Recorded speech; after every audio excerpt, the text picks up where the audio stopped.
जी, अस्सलाम वालेकुम। Welcome to Pakistan stock नेटिक। उम्मीद है कि आप तमाम दोस्त खैरियत से होंगे। या ड्यूरिंग द वीक जो है वो चूँकि वक़्त नहीं मिलता और एक ही वीडियो बड़ी मुश्किल से बनती है, तो वीकेंड पे थोड़ा टाइम होता है। तो आज जो है वो मैं कुछ एक आध वीडियोज़ जो है वो साथ-साथ बनाने की कोशिश कर रहा हूँ। आप दोस्तों के जितने भी कमेंट्स आते हैं, मैं वो पढ़ता ज़रूर हूँ, लेकिन माज़रत के साथ बाज़-औक़ात वक़्त नहीं मिल रहा, जिस तरह आजकल बहुत ज़्यादा मसरूफ़ियत चल रही है। लेकिन इंशाल्लाह कोशिश करेंगे कि उसका जवाब दे दें। कुछ सवालात ऐसे होते हैं कि जो बहुत कॉमन पूछे जा रहे होते हैं, तो उस पर बेहतर ये होता है कि वीडियो बना दी जाए।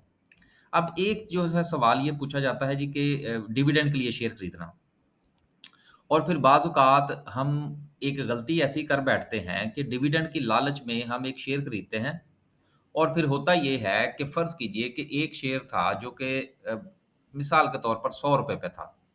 आपने उसको 100 पे खरीदा और उसका अनाउंसमेंट ये थी कि जी वो ₹4 डिविडेंड देगा आपको, ठीक हो गया। आपने उसको डिविडेंड की लालच में ₹100 पर खरीद लिया। अब जब वो एक्स हुआ तो वो चला गया 96 पर और उसके बाद वो सिलसिला ऐसा चला कि वो शेयर जो है वो ₹70 पे जाके खड़ा हो जाता है। और आपको लेने के देने पड़ जाते हैं। आप ये कहते हैं यार मैंने तो वो शेयर जी डिविडेंड के लिए लिया था। ये ऐसी बहुत इंक्वायरीज़ हैं मेरे पास। तो इसलिए मैंने सोचा कि आज इसके ऊपर ज़रा थोड़ी तफ़सील से बात कर दी जाए। स्किप-स्कुप करके देख लीजिएगा क्योंकि हमने ज़रा थोड़ा-सा गप-शप भी साथ में लगानी होती है। अच्छा, अब वो ₹100 का शेयर था, आपने खरीदा, वो एक्स हुआ, 96 पे आया, उसके बाद जाके जनाब वो ₹70 पे खड़ा हो गया। अब क्या करें जी? अब बैठे रहें आराम से। अब उसका कोई हल नहीं है। देखिए सोशल मीडिया पर जो आग लग जाती है ना ये डिविडेंड की, आपने मेरा ख़्याल है कि मैं गुज़िश्ता कोई 1 साल से समथिंग ज़्यादा हो चुका है। आज तक मैंने मेरा नहीं ख़्याल कि कभी कुछ ऐसी वीडियो अपलोड की हो कि जी ये शेयर खरीदें और इसमें इतना डिविडेंड है और ये करें और वो करें। मेरा नहीं ख़्याल कि कोई एक भी वीडियो शायद आज तक मैंने ऐसी अपलोड की। क्योंकि सर बात ये है कि डिविडेंड जिस वक़्त अनाउंस हो जाता है, वो क्या कहते हैं कि मेला लुटिया जांदा है। उसके बाद जिस वक़्त हम उसके अंदर एंट्री लेने की कोशिश करते हैं ना, तो सर जी फिर हमारे हाथ कुछ नहीं आता। फिर होता क्या है कि वो हमारे ही पैसे में से वो डिविडेंड जो है वो काट के वो तो फिर वो हमारे ही अकाउंट में आ जाते हैं और हम ये समझते हैं कि जी हमने बड़ा तीर मार लिया। तो इसलिए ना इस चीज़ को थोड़ा-सा मैं आज एक्सप्लेन करने की कोशिश करूँगा कि आपने डिविडेंड वाले शेयर के अंदर जिस वक़्त एंट्री लेनी है, तो उससे पहले आपने उसकी 1-2 चीज़ें चेक कर लेनी है। अगर वो चीज़ें आपकी समझ में आएँ, तो उसमें ट्रेड फरमानी है, अदरवाइज़ सुकून से बैठे रहना है, कुछ नहीं होता। और ये जो सोशल मीडिया पर आग लगी होती है ना कि जी आप 1 लाख की इन्वेस्टमेंट करें और 38,000 प्रॉफ़िट और पता नहीं क्या, ये मुझे मैसेजेस आते रहते हैं। दोस्त सब आप स्क्रीनशॉट भेजते हैं जी कि जी ये खरीद लें। मुझे याद है अल्टन एनर्जी के हवाले से बातें हो रही थी। उसने पता नहीं ₹18 का डिविडेंड पता नहीं कितना मुझे अभी इस वक़्त पूरा याद नहीं है। और आपको याद होगा अच्छी तरह, मेरा ख़्याल है उसके ऊपर मैंने वीडियो भी बनाई थी क्योंकि उस वक़्त भी इस तरह की आग लगी हुई थी। तो मैंने ये गुज़ारिश की थी कि भाई इसकी कैलकुलेशन बताती है कि ये ₹40 तक जाएगा, तो बेहतर ये होगा फिर आप 40 पे निकल जाइएगा। अब अगर किसी बंदे ने उस शेयर को अगर फ़र्ज़ कीजिए कि ₹30 पर खरीदा और इस लालच में खरीदा कि जी मुझे ₹18 का डिविडेंड मिलेगा, ठीक है? ठीक होगी बात। अब वो शेयर गया ₹40 पर, ₹40 पर जब वो एक्स हुआ, तो वो कहाँ पे खुलेगा? ₹22 पर। अब भाई उसको तो ₹8 की ठुक गई ना। अब वो एल्टन एनर्जी ₹18 पे घूम रहा है। अब क्या करेंगे? तो सर बात ये है कि वीडियो बनाना या इस चीज़ का वो तो स्टॉक एक्सचेंज की वेबसाइट पे जाएँ, वहाँ पे उठाएँ, बोलना शुरू कर दें कि जी ये है जी, इसने ये कर दिया, वे वो कर दिया, आप ले लें जी शेयर। और यार क्यों ले लें? ठीक है ना? इसलिए आज जो है वो मैं थोड़ी-सी कोशिश करूँगा, ज़्यादा नहीं क्योंकि ज़्यादा कोशिश में बहुत टाइम लगता है। तो गुज़ारिश ये है कि आज मैं आपको एक छोटी-सी एग्ज़ाम्पल देता हूँ, जो कि अभी शेयर एक्स होने वाले हैं, फिर उसके बाद आप जो है वो अपना फ़ैसला खुद फ़रमाइएगा। अब मसलन आप ये देखिए कि ये एक शेयर है कोलगेट पामोलिव पाकिस्तान का, ठीक है जी? इसके आप गए पेआउट्स में और आपने ये देखा कि ओए होए होए! जी ये तो 15% का बोनस भी दे रहा है और उसके साथ ₹28 जो है वो इसका डिविडेंड भी होगा। सॉरी ₹28 जो है इसका डिविडेंड है। अब सीधा-सीधा 28 तो निकल गया ना। ठीक है? अब आप इसके अगर 15% बोनस निकालें, जो इस वक़्त इसकी शेयर की प्राइस है, तो वो मेरा ख़्याल है, ये मैं बिल्कुल एक 100% कैलकुलेशन करके नहीं बता रहा, ये मैं सिर्फ़ एक आइडिया के मुताबिक बता रहा हूँ। अब फ़र्ज़ कीजिए कि वो तकरीबन को ₹300 बनता है, ठीक है? अब ये टोटल बना 328। वैसे इसका फ़ॉर्मूला है, वो भी मैं इंशाल्लाह किसी वक़्त शेयर कर दूँगा आपके साथ, कि आप इसको कैलकुलेट किस तरह से कर सकते हैं।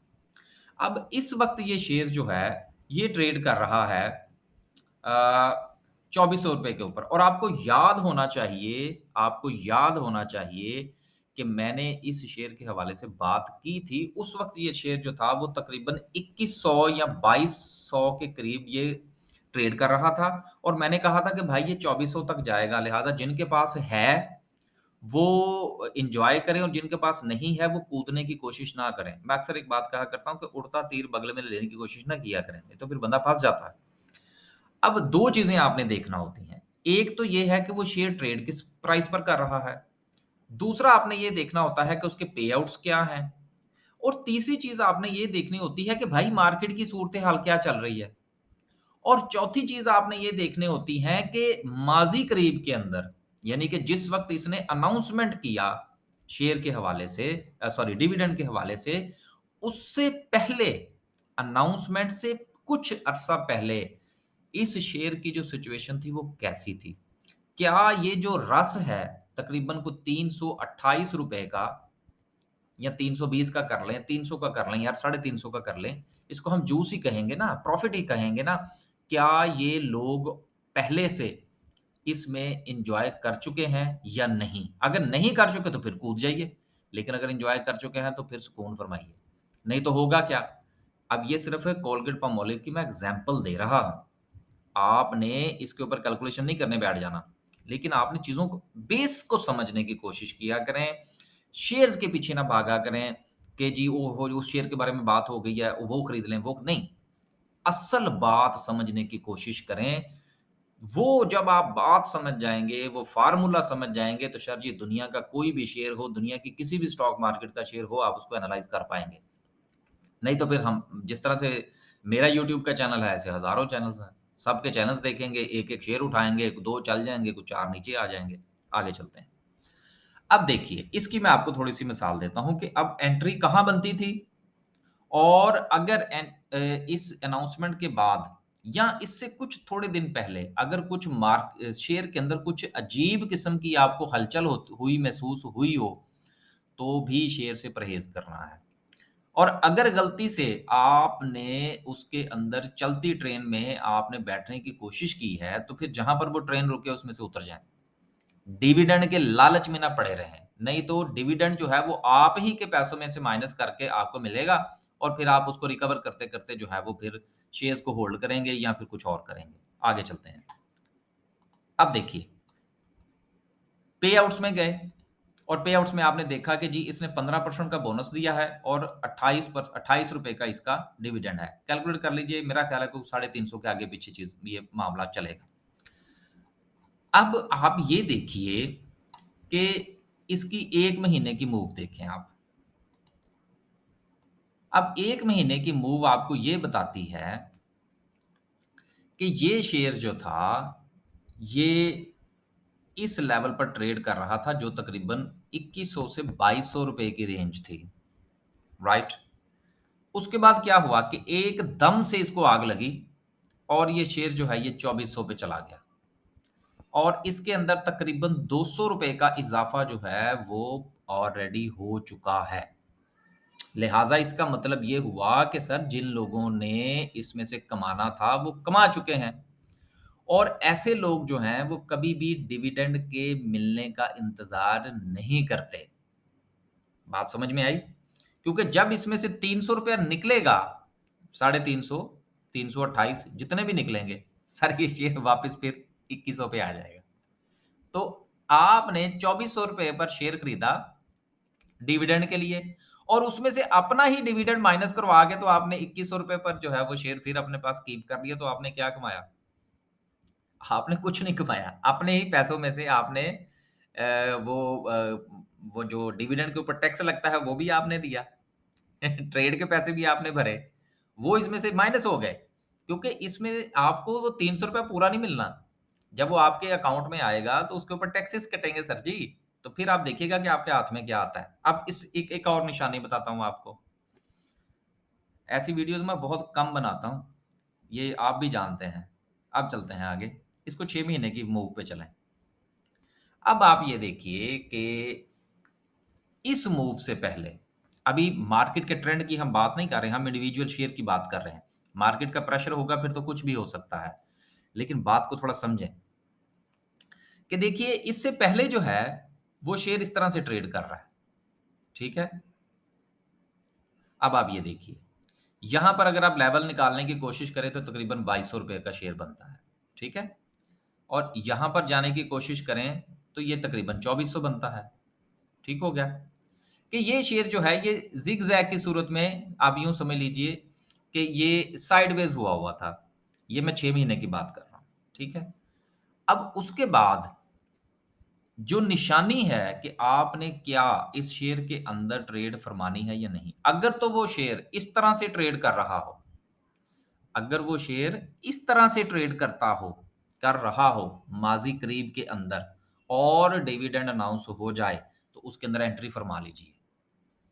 यहाँ से आपको कैपिटल गेन भी मिलेगा और आपके पैसों में से डिविडेंड भी नहीं कटेगा। ठीक होगी बात? ये दूसरा फ़ेज़ है। अब ये according to situation of the market है। ये सिर्फ़ मैंने आपको बताया कि अगर शेयर जो है, वो किसी लेवल्स के दरमियान ट्रेड कर रहा हो, तो ऐसी सूरत में इसका मतलब ये होता है कि अभी तक जो डिविडेंड का फ़ायदा है, वो किसी ने नहीं उठाया। लिहाज़ा आप उसको ट्रेड करेंगे, तो वो डिविडेंड आपके पैसों में से नहीं कटेगा, आपको कैपिटल गेन भी होगा, डिविडेंड भी मिलेगा और परसेंटेज ऑफ प्रॉफ़िट भी अच्छी बनेगी। दूसरा लेवल ये है। अगर ऐसी सिचुएशन हो तब भी ट्रेड फरमा लीजिए। लेकिन सर जी जिस वक़्त ये सिचुएशन बन जाए ना, तो फिर उसमें ट्रेड नहीं करनी। क्योंकि अगर आप ऐसी सूरत में ट्रेड फरमाएँगे, तो वो डिविडेंड जो है वो आप ही के पैसों में से माइनस होके आपको मिलेगा और आपकी हाई प्राइस जो है वहाँ पर बाइंग हो जाएगी और आप उस शेयर में फँस जाएँगे। अब मैं चलता हूँ अल्टर्न एनर्जी की तरफ। आज थोड़ा टाइम है मेरे पास, इसको डिस्कस करके तो फिर 2-3 एग्ज़ाम्पल मैं आपको इसलिए दे रहा हूँ ताकि आप इस चीज़ को समझ जाएँ कि आपने किसी भी सूरत जो है वो इस तरह से फँसना नहीं है। ये देखिए, अब शेयर जो है वो इस तरह से ट्रेड कर रहा है, ठीक है? और शेयर की रेंज क्या बन रही है, ये आप देख लीजिए और बॉटम इसका क्या बन रहा है, इसको देख लीजिए। फिर क्या होता है कि एकदम से जो है वो इसके अंदर हाइप क्रिएट होनी शुरू हो जाती है और इसके डिविडेंड अनाउंस हो जाते हैं। यार बात ये है कि अगर किसी बंदे ने इसको ₹40 पर उस वक़्त खरीदा था और उसने इस नियत से खरीदा था कि जी मैं जो है वो डिविडेंड लेना है जी मैंने, ठीक है? सोशल मीडिया की वीडियोज़ और पोस्टें पढ़-पढ़ के उसने शेयर खरीद लिया। अब ₹40 पर खरीदा, इसका ज़रा पे आउट्स मैं देख लूँ एग्ज़ैक्ट क्या था? फिर आपको मेरा ख़्याल है कि शायद थोड़ी-सी आसानी हो जाएगी। 185 ₹18 का डिविडेंड था जी, ठीक है? साढ़े ₹18 का। अब क्या हुआ? उस बंदे ने ये शेयर जो है, मेरे जैसे किसी के कहने के ऊपर जनाब उसने ₹40 पर खरीद लिया या ₹38 पे खरीद लिया। मैं तो कहता हूँ सर जी ₹30 पर भी वारा नहीं खाता। सच्ची बात तो ये है कि अगर आपने इसको ₹30 पर खरीदा है, मेरे नज़दीक तो वहाँ पर भी इसकी बाइंग नहीं बनती। और मैंने अपने किसी क्लाइंट को हालाँकि उस वक़्त मेरे ऊपर बड़े मैसेजेस की भरमार थी। मैंने कहा नहीं भई नहीं लेना, आपने लेना तो ले लें। आप मुझसे मशवरा करते हैं ना, तो मशवरा तो मैंने अपनी मर्ज़ी से देना ना, आपकी मर्ज़ी से तो नहीं देना। तो मेरी मर्ज़ी है कि मैं मशवरे में क्या बताऊँ, आगे आपकी मर्ज़ी है कि आप उस मशवरे को मानते हैं या नहीं मानते। बहरहाल कुछ 1-2 हैं जो फँसे हुए हैं। खैर, अब फ़र्ज़ कीजिए कि आपने वो शेयर ₹30 पर खरीद लिया, ठीक है? ₹30 पर खरीदा और वो शेयर चला गया ₹40 के ऊपर। चलें, बात समझ में आ गई। सर जी, अब अगर आपने इस शेयर को ₹38 पर खरीदा है, तो ये आपको पड़ेगा ₹20 का। चलें, समझ आती है। आपके हाथ में ₹20 पर पड़ा, चलें कोई बात नहीं यार, ₹18 आपको मिल जाएँगे और उसमें से जो आपका गेन टैक्स कटा या बाकी के मामला चले वो किसी और तरफ है। अब उसमें से आपने जो भी किया वो मुझे नहीं पता। लेकिन सर अगर किसी ने ₹40 पे खरीदा तो उसको पड़ा ₹22 का। अब ₹18 के ऊपर उसने टैक्स भी भरा, अपना पैसा भी जो है वो उसके अंदर झोंका और आज ये शेयर जो है वो फिर ₹18 पर ट्रेड कर रहा है। और इस वक़्त ये देखिए कि क्या सूरत-ए-हाल है इस शेयर की, कि शेयर जो है वो डाउन ट्रेंड का शिकार है। तो बात करने का मकसद ये है और आज इतनी तफ़सील बयान करने का सर मकसद जो है वो ये है कि जिस वक़्त आप शेयर को डिविडेंड की लालच में खरीदें, तो शेयर का ट्रेंड, शेयर की प्राइस, शेयर की मूवमेंट ज़रूर देखा करें कि क्या लोग इसमें से रस निचोड़ कर पी चुके हैं और आपकी बारी बाद में आई है या कि आपके पास अभी मौका है। उम्मीद है कि आज काफ़ी अरसे के बाद जो थोड़ी-सी तफ़सील के साथ मैंने वीडियो बनाने की कोशिश की है, इसमें कोई एक बात एक्सप्लेन कर कर पाया हूँगा। अगर नहीं कर पाया तो माज़रत कबूल कर लीजिए और अगर कोई चीज़ आपकी समझ में आई है तो चलें, आपका फ़ायदा, हमारा फ़ायदा। अल्लाह हाफ़िज़।